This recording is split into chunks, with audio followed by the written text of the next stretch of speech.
Bab ke-8. Apa yang Jason lakukan? Kayak nyari apa aja? Gumam Cecil yang sedari tadi mengikuti Jason dengan mengendak. Di bandara, Cecil tidak bisa menahan rasa penasarannya. Apa dia mencari seseorang? Siapa yang Jason cari? Matanya terus mengawasi Jason yang tampak gelisah. Aku gak melihat siapapun di sana. Tapi, Jason gelisah banget. Pasti. Panggilan penumpang salah satu maskapai mulai bergaung. Cecil dan Jason lekas ke ruang tunggu di mana Mama Sukma dan yang lain menunggu. Kemana aja? Sih, Jason. Lama banget. Gerutu Mama Sukma pada Jason yang baru muncul dan mengambil tasnya. Iya, maaf. Tadi sekalian lihat-lihat. Cetus Jason beralasan. Saat mereka duduk di pesawat, Cecil memperhatikan gelang hitam di tangan Jason. Dengan diam-diam, ia memfoto gelang itu, berharap bisa menemukan petunjuk. Setelah sampai di kota, Cecil menahan tangan Jason. Jason, apalagi? Tanya Jason dengan malas. Tadi aku melihatmu lari-lari abis dari toko souvenir. Kamu ngejar siapa? Jason menghela napasnya muak. Ia merasa muak dan lelah dengan Cecil yang seperti menganggapnya milik pribadi dan membatasi. Kau mengintipku? Tuduhnya. Enggak, aku cuma lihat dari kaca tembus di ruang tunggu. Kelit Cecil. Itu bukan urusanmu, Cecil. Cecil kesal dengan Jason yang masih saja menyembunyikan sesuatu. Kalau begitu, kemana kamu saat pertemuan dua keluarga kemarin? Tanyanya dengan nada penuh tuntutan. Aku tahu kamu menemui seseorang, kan? Jason menghela napas panjang, malas menjawab. Cecil, jangan mencampuri urusanku.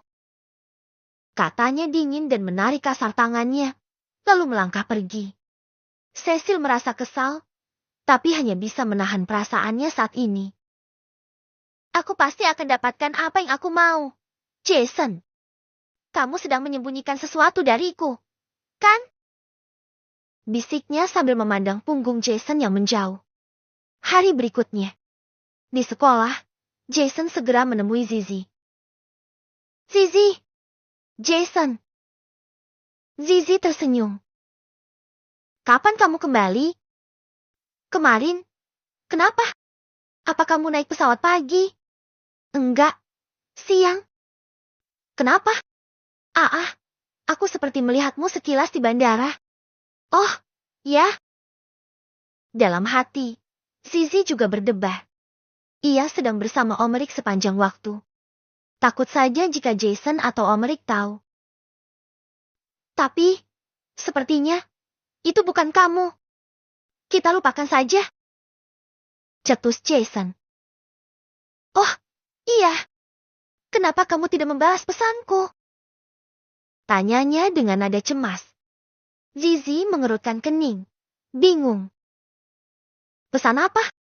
Aku tidak menerima pesan apapun dari kamu. Jason menggelengkan kepala. Aku mengirimimu pesan. Katanya sambil mengeluarkan gawainya. Lalu menunjukkan pesan yang ia kirim ke nomor Zizi. Iya. Tapi di tempatku nggak ada. Kok bisa ya? Tapi semalam memang HP kau ngehang. Zizi tersenyum hampir kelepasan.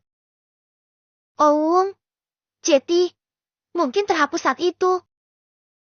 Zizi nyengir lagi, tak mungkin juga ia jelaskan. Walau hatinya mulai merasa ketar-ketir juga. Ia yakin ada yang menghapus pesan itu. Tapi hanya ada dirinya dan Omrik saja. Oh, masuk akal sih. Ucap Jason mencoba mengabaikan masalah itu. Tidak apa-apa. Gak usah terlalu dipikirkan. Gak penting banget kok. Ini, aku membawakanmu gantungan kunci. Aku beli sepasang. Zizi dan Jason makan bersama di kantin. Zi, maksi ke kantin yuk. Ajak Jason berjalan dari belakang menghampiri Zizi yang sedang membereskan buku di meja. Ayo! Zizi berganti pada Gita yang duduk di sampingnya. Ikut yuk, Kit. Ajaknya. Aku mau kelarin tugas nih. Ada tugas yang belum aku kerjakan. Tolak Gita halus. Ya udah, kami duluan ya. Pamit Zizi. Sahut Gita dengan deheman. Ia memandang sejoli yang sedang berjalan keluar kelas itu. Ia merasa cemas juga. Pada Zizi mengingat Jason orang yang populer dan disukai oleh Cecil. Tapi, Gita masih harus mengerjakan tugas yang belum selesai. Di kantin. Mau makan apa? Mie telur aja. Kata Zizi. Minumnya. Es jeruk, kan? Zizi nyengir. Kok tahu Zizi suka es jeruk? Tahu dong. Jawab Jason menepuk dada bangga. Lalu ia memesan mie rebus telur dan es jeruk untuk Zizi. Sedangkan dirinya hanya makan ramesan aja yang tinggal pilih menu di display. Udah, nih.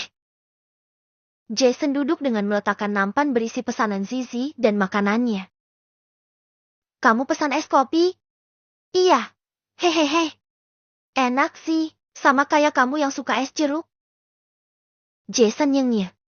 Tiba-tiba, Cecil datang dan ikut bergabung. Hai, Zi, ikut gabung ya. Katanya langsung duduk saja tanpa menunggu persetujuan. Silahkan aja. Kamu mau makan apa? Zizi tidak mempermasalahkannya karena mereka memang berteman. Tapi Jason merasa tidak nyaman. Jelas saja, Jason sangat mengenal bagaimana Zizi. Saat sedang makan bersama, Cecil melihat gelang di tangan Zizi. Gelang itu sama persis dengan yang dipakai Jason. Cecil mulai curiga, apakah Jason dan Zizi pergi bersama waktu di Pulau B. Zizi, gelangmu bagus. Dari mana kamu mendapatkannya? Tanya Cecil dengan nada yang dibuat-buat ramah. Zizi tersenyum. Oh, ini. Ucapnya sambil melihat gelang di pergelangan tangan. Ini. Banyak yang menjual gelang seperti ini, Cecil. Tidak ada yang istimewa. Potong Jason membuat Zizi dan Cecil menatapnya. Cecil senyum ramah. Gelangnya bagus sekali. Aku hanya penasaran beli di mana. Tanyanya pura-pura penasaran. Jason sudah sangat kesal dan terlihat di wajahnya yang tak suka. Cecil melirik gelang itu dengan cermat. Lalu berganti dengan gelang di tangan Jason. Kenapa bisa kebetulan sekali? Jason, kau juga punya gelang yang sama, kan? Jason segera menyelah. Cecil, itu bukan urusanmu. Kalau kamu hanya ingin membuat masalah, sebaiknya pergi saja.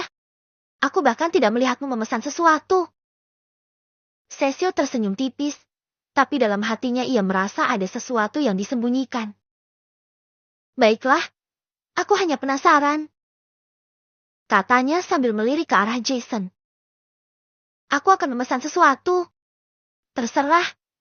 Aku hanya tak suka kamu terlalu mengurusi begini. Cecil mengangguk, tapi dalam hatinya ia merasa ada sesuatu yang disembunyikan. Sedangkan Jason mulai merasa tidak nyaman dengan tingkah Cecil. Zizi, ayo kita kembali ke kelas. Ajak Jason, mencoba menghindari situasi yang semakin canggung. Iya. Zizi menurut saja, meski dalam hatinya merasa kecewa. Kenapa Jason tidak mengakui saja kalau itu gelang pasangan untuk merayakan kami jadian? Pikirnya, namun, Zizi memilih untuk tidak mengatakan apapun pada Jason. Seperti ini rasanya. Perasaan tidak dianggap. Di sisi lain, Cecil semakin yakin bahwa Jason dan Zizi memiliki hubungan khusus. Gak bisa dibiarkan. Jelas sekali mereka memang meremehkanku. Oke, kita lihat saja. Nanti. Rasa marah mulai menguasai diri. Cecil kemudian memanggil teman-temannya. Aku butuh bantuan kalian. Cari tahu apakah Jason dan Zizi punya hubungan lebih dari teman. Pintanya dengan nada serius. Teman-temannya mengangguk, siap membantu Cecil. Mereka mulai merencanakan cara untuk mengungkap kebenaran di balik hubungan Jason dan Zizi. Cecil merasa seperti detektif yang sedang menyelidiki misteri, bertekad untuk menemukan jawaban yang ia cari. Cecil memanggil teman-temannya, Luna, Maya dan Eva, ke tempat favorit mereka, di belakang sekolah. Aku butuh bantuan kalian, kata Cecil serius. Cari tahu apakah Jason dan Zizi punya hubungan lebih dari teman. Aku sudah mengatakan padamu sebelumnya, kata Maya. Luna dan Eva saling menatap, penasaran. Apa yang membuatmu curiga kali ini? Tanya Luna. Karena sebelumnya, Cecil sedikit berbeda dengan mengatakan mungkin hanya dekat. Jetty ingin berteman dengan Zizi dulu. Cecil menunjukkan foto gelang hitam Jason dan Zizi. Ini, mereka punya gelang yang sama. Apa ku bilang? Maya tersenyum menang. Aku sudah bilang, mereka pasti punya hubungan. Tapi gelang begini ada dijual di mana-mana. Bisa saja kebetulan. Kebetulan yang terlalu betul. Lihat lebih detail foto ini.